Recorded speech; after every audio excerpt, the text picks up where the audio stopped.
Hivyo vitu ambavyo watu nafikiri ni status quo, ni status yangu, mimi ndivyo nilivyo.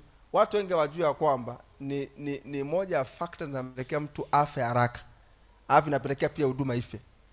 Kwa sababu kama huyu mama ana fight, anasema ya kwamba sipati kibali kwa mume wangu, kila nikiingia ni mkali. Alafu anasema hivi, kuna mahali sui alinikosea.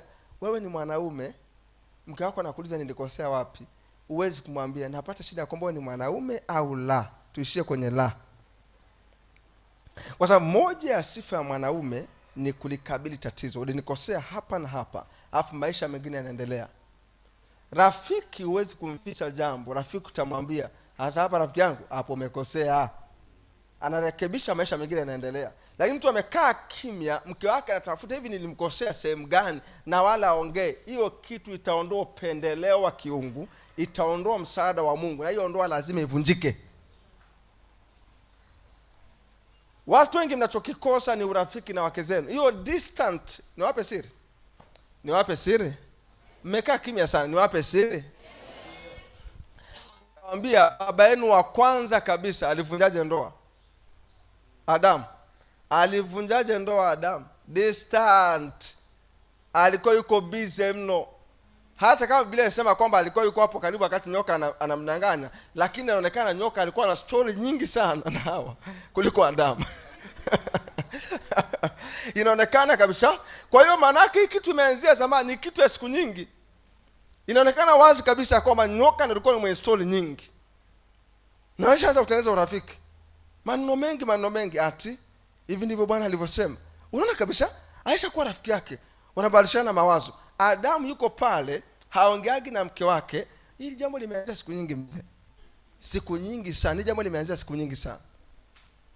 Waulize akina mama wengi, utakuta zawadi aliyoipata kwa mke wa fulani.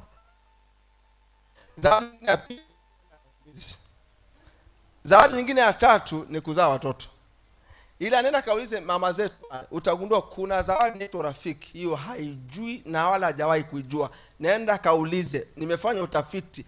Wazee wetu waliweza kuishi vizuri, lakini urafiki haukuwepo. Huo ndio kweli. Wachache sana waliweza hilo jambo. Ndio maana kama ni kesi ya kifamilia, mwanaume akiongea, mwanamke akaongea, anaambiaje? Mimi ndo baba. Unajua ndoa haiendi hivyo. Wakati unamuoa yule sio mdogo wako, hakuwa mdogo wako.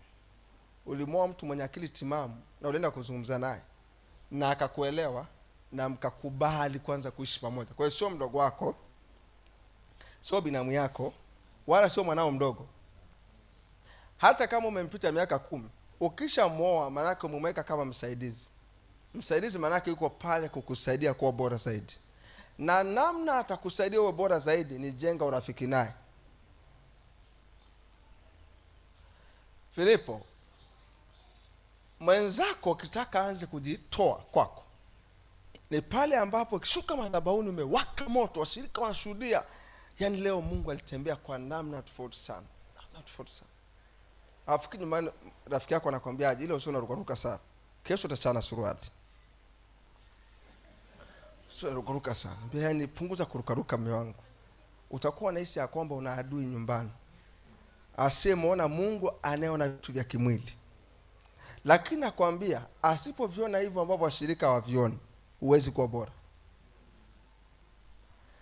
Kila ukianza kuhudumu, mate lazima atoke huku pembeni. Povu limejaa hivi. Anamwambia rafiki yangu,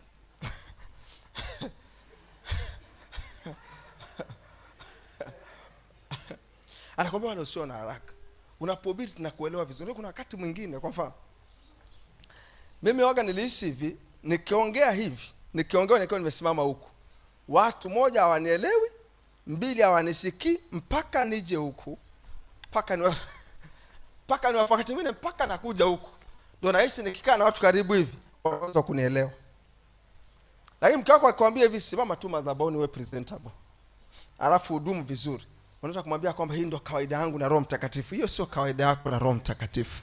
Yaani kama ni msaidizi wako, ujue amekuja kufanya kuwa bora zaidi.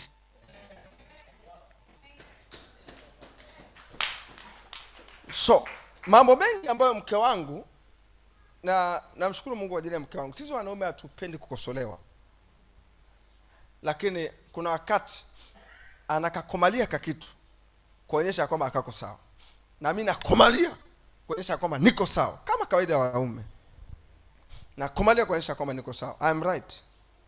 Lakini sikilizeni, kila nikimkomaliaga mke wangu hivyo, nikiendaga kuomba, vitu huwa vinagoma. Kama na roho wa Mungu kweli, vinagoma. Hapa nakuja kujipendekeza, na sasa mke wangu